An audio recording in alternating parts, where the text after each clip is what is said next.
안녕하십니까. 뉴스투데이 강원 시작합니다. 남북 교류의 핵심 거점이 될 정부의 평화경제특구 1차 시범지구 선정이 올해 추진됩니다. 특구로 지정되면 각종 예산 지원과 세금 감면 혜택을 받을 수 있어 접경 지역 시군들의 유치전이 뜨거운데요. 강원 동해안 시군들의 전략을 이준호 기자가 취재했습니다. 희뿌연 바다 안개 속에 날카로운 안반선이 보입니다. 북위 38.6도 고성 통일전망대 너머의 금강산 구선봉입니다. 지난 2008년 관광객 피격 이후 남북 관계가 급속히 냉각되며 금강산 관광이 중단된 지 벌써 20년 가까이 지났습니다. 남북 평화 시대에 대비하는 이재명 정부는 접경 지역에 평화경제 특구를 조성합니다. 이를 위해 통일부는 접경지 17곳 시군 가운데 모두 4곳 안팎에 특구를 지정할 계획입니다. 올해는 2곳 정도를 시범지구로 선정해 특구를 만듭니다. 강원 동해안에선 고성군과 속초시가 1차 지정을 노립니다. 고성군은 최북단 제진역의 넓은 부지를 활용한 남북철도 물류단지로 거듭나는 게 목표입니다. 또 화진포 권역에 호수와 산림을 활용한 평화관광 공간을 만든다는 구상입니다. 길목이라는 이 부분, 그다음에 이제 설악과 금강이 만나는 어떤 교두보, 이러한 것들을 잘 조합해낸다면 이거는 아마 관광 도시로서의 어떤 손색 없는.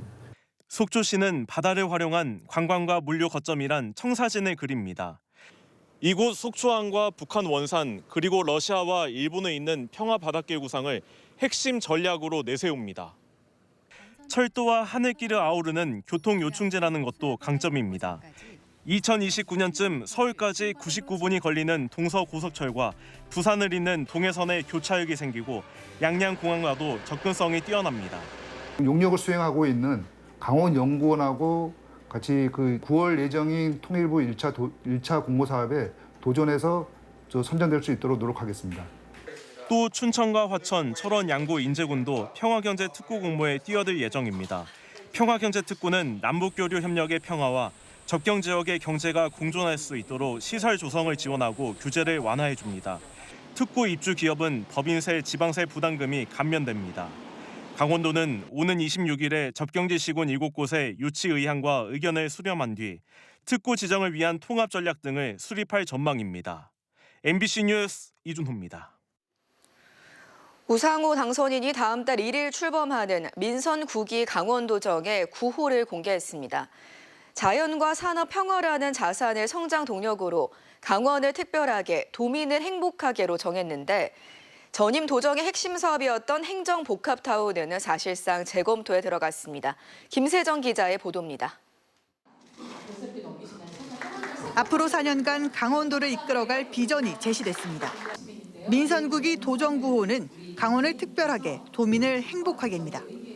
모든 정책과 사업, 제도에 있어서 일관된 어떤 방향성을 제시하는 민선 9기 도정의 근본적인 정책 기조가 될 것입니다. 특별의 파란색은 동해와 백두대간이 가진 강원의 무한한 가능성을 의미하고, 행복의 초록색은 DMZ와 설악산이 품은 생명력과 지속가능한 미래를 상징합니다. 이를 구체화할 3대 도정 방침은 청정, 청년, 평화 강원으로 확정했습니다. 자연, 또 산업, 평화 이런 여러 가지 자산들을 새로운 성장 동력으로 전환해서 강원도를 특별하게 만들겠다고 하는 의지가 담겨 있고요. 우상호 당선인은 일자리 창출과 지역 경제를 살릴 최우선 과제로 데이터 센터 유치를 꼽고 전담 TF까지 가동할 계획입니다. 다만 기업의 투자 의사는 확정됐다면서도 기업이 요구하는 입지와 여건은 해결 과제라고 했습니다. 민선 8기 도정과 가장 큰 견해차를 보이는 행정복합타운 사업에 대해선 사실상 제동을 걸었습니다. 행정복합타운은 아무리 봐도 지금의 부동산 경기나 강원도 여러 현실을 볼 때 빚더미로 전락할 가능성이 너무 크다. 그래서 그것은 좀 재검토하겠다 이렇게 말씀을 드렸었죠. 새로운 도정 구호 아래 특별한 강원을 향한 첫 발을 떼는 동시에 전임 도정과의 차별화도 불가피해지면서 민선 9기 도정이 변화와 조율이라는 시험대에 오르게 됐습니다. MBC 뉴스 김세정입니다. 우상호 강원도지사 당선인이 어제 춘천시청을 찾아 육동안 춘천시장과 환담을 갖고 주요 현안에 대한 협력을 약속했습니다. 육 시장은 캠프페이지 도시재생혁신지구 사업과 기업혁신파크, 춘천 역세권 개발 등 주요 사업들이 안정적으로 추진될 수 있도록 지속적인 관심과 협력을 요청했습니다. 우 당선인은 굵직한 프로젝트들이 계획대로 추진되면 춘천의 도시 지도가 바뀔 정도의 변화가 가능할 것으로 본다며 국비 요청 등 강원도 차원의 지원 의지를 보였습니다. 강사명 강원도교육감 당선인이 취임 전 첫 현장 행보로 원주를 찾아 지역 교육 현안을 점검했습니다. 강 당선인은 원주 혁신도시 내 남자고등학교 설립의 방안인 캠퍼스 신설 부지로 옛 종축장 부지를 둘러보고 원주교육지원청 김성진 교육장과 구자일 원주시장 당선인을 차례로 만나 학교 용지 확보 방안을 논의했습니다. 또 원주에 있는 가정형 위센터 숨길학교를 방문해 운영 현황과 학생 지원 체계를 살펴보고 인력과 시설 등 현장의 어려움을 청취했습니다. 지난 22일 폐막한 동해시 라벤더 축제가 누적 방문객 10만여 명을 기록했습니다. 무릉 변류천지에서 열린 이번 축제는 사전 축제와 본 축제로 나눠 진행돼 축제 기간 만개의 라벤더 정원과 호수 경관이 방문객들의 눈길을 사로잡았으며 올해 새롭게 선보인 출렁다리와 야간 레이저쇼, 다양한 체험 프로그램도 높은 관심을 받았습니다. 특히 야간 방문객이 전체의 13% 이상을 차지했습니다. 올해도 원주와 영월, 양구 등 도내 곳곳에서 농사를 아예 접어야 하는 과수화상병이 발생해 농가에 큰 피해를 주고 있습니다. 일부 기후 변화의 영향으로 화상병이 확산되고 있다는 시각도 있지만 주 원인은 작업도구 등 인적 요인들이어서 관리만 잘하면 예방할 수 있다는 게 전문가들의 의견입니다. 권기만 기자가 취재했습니다. 사과나 배나무의 잎과 가지가 불에 탄 듯 마르다가 나무가 고사하는 과수화상병. 국내에선 지난 2015년 경기도 안성에서 처음 발생했습니다. 이후 천안과 제천에서 발생했고 강원도에서는 2018년 평창과 원주에서 처음 확인된 이후 전국적으로 확산되고 있습니다. 2020년에는 전국 744개 농가 394.4헥타르, 2021년 618개 농가 288.9헥타르에서 발생해 가장 많은 피해를 입힌 뒤 이후 피해 규모가 줄고는 있지만 매년 신규 발생 시군이 나오고 있습니다. 올해도 6월 중순 현재 기준으로 104개 농가 43.7헥타르에서 화상병이 발생했는데 최초 발생부터 지금까지 모두 2,724개 농가에서 1,413헥타르의 농경지가 피해를 입었습니다. 여의도 면적의 5배에 달하는 수준입니다. 단순 피해가 아니라 나무를 모두 땅에 묻고 18개월 동안 같은 과수 농사를 지을 수 없는 만큼 과수 농가에 그야말로 치명적일 수밖에 없습니다. 심정이 이루 말할 수가 없죠.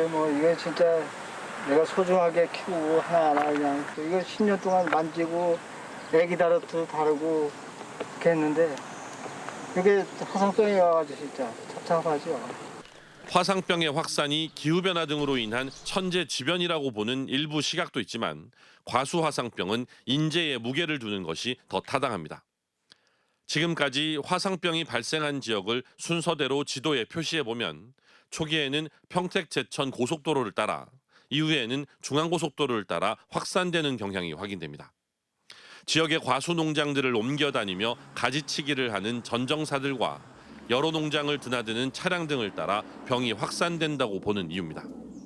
물론 다른 지역에서 묘목을 구입해 심는 것이 지역 간 확산의 원인이 되기도 하고 비바람이나 곤충으로 인한 지역 내 전파 가능성도 있지만 이 경우에도 약재로 상당 부분 예방이 가능합니다. 잠복된 거를 완벽하게 막을 수는 없지만 그 미생물 자체가 병징으로 나타나는 거를 줄여줄 수 있기 때문에 그 화상병으로서의 피해를 예방할 수 있다고 말씀드리는 게 맞는 것 같습니다. 과수화상병도 다른 병해들처럼 제때 예방약제를 살포하고 작업도구 소독 등의 안전수칙만 잘 지키면 피해를 최소화할 수 있는 병해라는 것이 농업당국과 전문가들의 말입니다. MBC 뉴스 권기만입니다. 인공지능 기술이 발전하면서 안전사고 위험이 높은 공사 현장에도 인공지능이 도입됐습니다. 안전모를 벗거나 작업자가 쓰러지면 AI가 실시간으로 경고를 울린다고 합니다. 이송미 기자가 전해드립니다. 춘천의 한 공사 현장.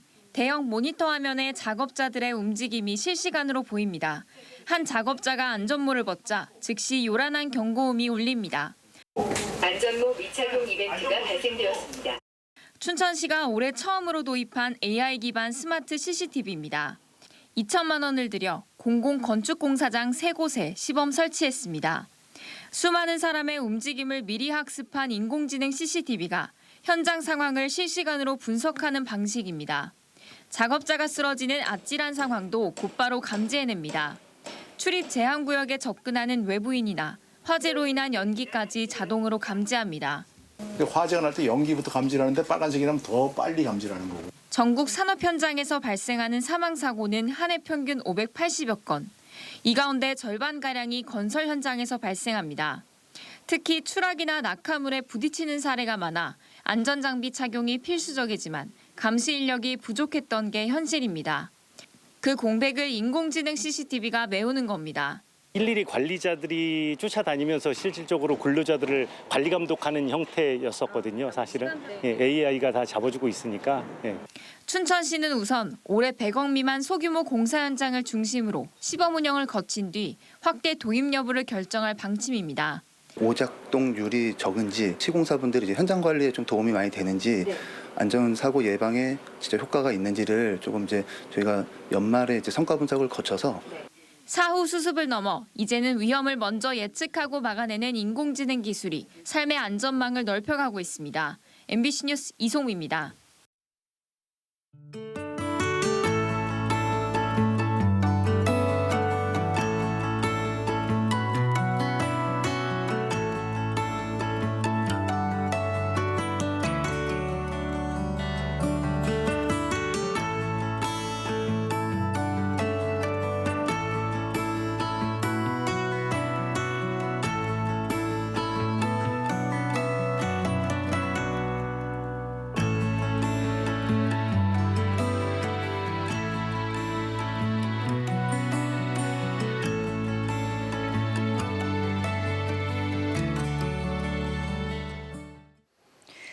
불법 선거운동과 사전 뇌물수수 혐의로 1, 2심에서 당선 무효형을 선고받은 신경호 강원도 교육감이 대법원에 상고했습니다. 신 교육감은 그동안 검찰의 증거 수집이 위법하고 전 교육청 대변인의 단독 행동이라며 무죄를 주장해왔습니다. 대법원에서 형이 확정되면 교육감직 상실과 피선거권 제한 등의 불이익을 받고 선거 비용 보전금 10억 9천여만 원도 반환해야 합니다. 서울문화유산센터 횡성이 오는 9월 정식 개관을 앞두고 오늘부터 시범 운영에 들어갑니다. 시설 전반을 점검하고 시민의 의견을 수렴하기 위한 것으로 열린 수장고와 전시장, 자료실 등을 한 달 동안 무료로 개방하고 학예 연구사의 해설을 들으며 둘러보는 투어 프로그램도 운영합니다. 서울문화유산센터 횡성은 서울시의 박물관과 미술관 소장품을 체계적으로 관리하고 보존 연구하기 위해 조성한 서울시 최초의 통합 수장고입니다. 고성군이 전통시장 이용객에게 쾌적하고 안전한 환경을 제공하기 위해 간선 전통시장 아케이드 개선 사업을 추진합니다.